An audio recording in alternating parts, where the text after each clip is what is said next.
Bills did trade Stefon Diggs to Houston. Diggs took to Instagram to thank Buffalo and the Bills organization, saying it was, quote, 4 of the best years of my life. He also added, quote, something special was built over these years with some very special men. Sadly, good things come to an end until we meet again. Adam, you have some more news on Diggs. What more can you tell us? Well, Laura, as part of this deal, Houston essentially tore up the last 3 years of Stefon Diggs' contract, giving him the ability to leave after this season and become a free agent to negotiate yet another long-term deal like the one he got in Minnesota, like the one he got in Buffalo. And now Diggs will be free to leave after this season. And think about it from Houston's standpoint. It got back, in addition to Stefon Diggs, 2 draft picks, one this year, one next year. And if he leaves this year, now they would be in position to get a compensatory draft pick. So they would get yet another draft pick back. And here's the bottom line. It puts Stefon Diggs in position to have a great season this year. He's incentivized to have one of his best years, to become a free agent yet again, to be the best version of himself on and off the field. But we knew about the trade to get him there. Now there's another added component to it, a reworked deal for Stefon Diggs, in which both sides really gain something here. The Texans get the best version of Diggs, and Diggs gets the ability to become a free agent after this season. Yeah, another layer that's a win-win for both sides, to your point, Adam. D-Wood, what's your reaction to this news that this is now a 1-year deal with the Texans? Yeah, Laura, it's like if you can't put it all together for this, I don't know what other incentives would have you do that. This is a great opportunity for Diggs to go to an organization, a system where we know we've been talking about since this trade happened that this is one of the AFC teams that can contend with the Kansas City Chiefs. Obviously, we heard about all the noise up in Buffalo, the rocky relationship it seemed like Stefon Diggs had with Josh Allen and that organization. So now he gets traded to the Houston Texans. Get an opportunity. The deal is voided down to a 1-year deal. So this is an opportunity for him to put his best foot forward and not only go out there and have a great season, but also capitalize as far as a new contract is concerned. Yeah, I mean, D-Wood, I think we all agree they could be Super Bowl contenders. They're definitely going to challenge the Chiefs in that division. That's right. Stefon Diggs, one of several significant additions for this Texans offense this offseason. They also traded for former Bengals running back Joe Mixon, who ranked 8th in the NFL in rushing yards last season, to be part of the passing game, too. On defense, Houston added a pair of players who had double-digit sacks last season in Danielle Hunter and Danico Autry, and linebacker Azeez Al-Shire, who ranked top 5 in tackles. And Bill, what do you think about the offseason plan that the Texans have executed thus far? It's like a masterclass so far. Yeah, really exciting additions, and everything looks great on paper for Houston.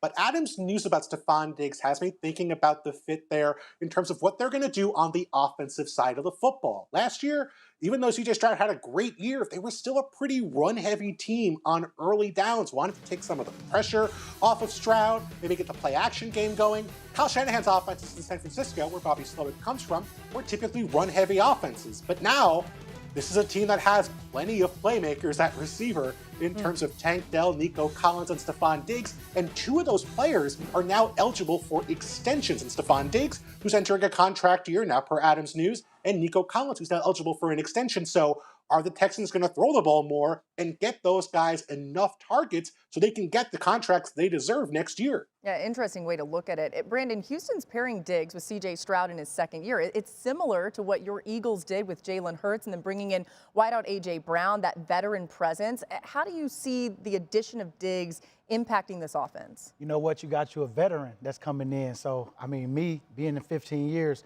a lot of people going to be trying to pick his brain. So C.J. Stroud and him is definitely going to have to build that chemistry.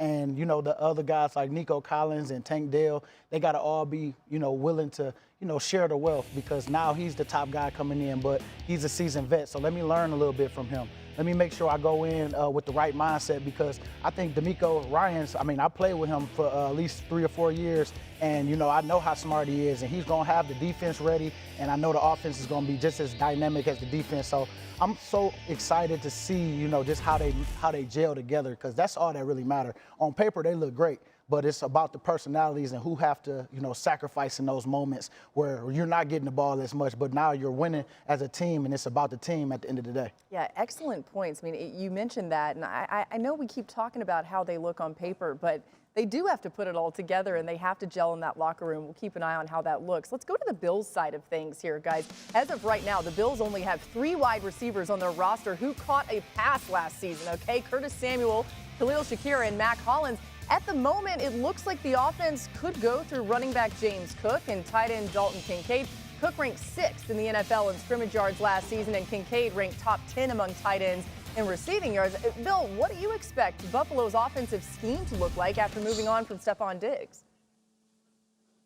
I think they're going to make the same kind of changes the Chiefs made when they moved on from a star receiver in Tyreek Hill, and that's to get bigger on the offensive side of the ball. When the Chiefs traded Tyreek Hill to the Dolphins, they did not get a Tyreek Hill replacement. They went kind of with the quantity over quality approach, but they played a lot more 2-3 tight end sets, and that helped their running game, helped make the defense declare what they wanted to do and what they wanted to stop, and it made that offense better even without Tyreek Hill. The Bills last year went out and drafted Dalton Kincaid in the first round, and when they had Kincaid and Dawson Knox together, they were a very comfortable 12 personnel team. They went from being the lowest team in football in terms of using 2 tight ends the year before to being the 4th heaviest 2 tight end team in football with those 2 guys on the field. So you'd figure the Bills, after trading their best receiver, losing Gabe Davis in free agency, you go out now, maybe lean more on those 2 tight end sets, get bigger, try to make the running game a little stronger, and create those play action opportunities.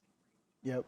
I really do feel I feel you on that, Bill. I think that, they're going to go in. They got their eye on somebody in the draft. I mean, I really do think that with them letting go a playmaker like that, but get that, seasoned vet that you had, but I do understand some of the stuff that we didn't know that went on the sideline that we seen, that happened in moments where things didn't go so well. So I know for them, Josh Allen has a lot on his plate. And so I know that he's going and talking with the team on what's the next moves and how we're going to, build this thing. But like you said, I do see them going into Kansas City, the Kansas City style of two tight ends, 3 tight ends, and just running that ball, sustaining that and get the play action going. Because Josh Allen definitely is a dynamic player and he can use his legs, in times of need. And yeah, I'm excited, man. I really do think they got some things that they have to do. But you made a good point with the tight ends and how the Chiefs did. I think they can do the same. Yeah, it's going to be interesting to see how Josh Allen shoulders a lot more of that load because he can do it. He's capable of it. He's one of the most talented quarterbacks in the league, but it is a lot more. D-Wood, Diggs is just one of the players not returning to the Bills. What do you think about Buffalo's decision to move on from a bunch of veterans this offseason? Yeah, Laura, I had talked about how this iteration of the Bills, that window had closed. They got rid of a lot of very good veterans who, especially on the defensive side of the football, that really contribute to this team and its success for the past 4 years. And so I think Buffalo, this is what happens when you have a quarterback with the type of contract that Josh Allen has, right? You got to be able to, over time, be able to draft and develop your draft picks because that's how you keep the cost down. That's what the Kansas City Chiefs did and have had a lot of success, particularly on the defensive side of the football. I can see the Buffalo Bills trying to emulate and do the same thing moving forward, is trying to really utilize the draft to keep the cost down as they have the quarterback that's making a lot of money.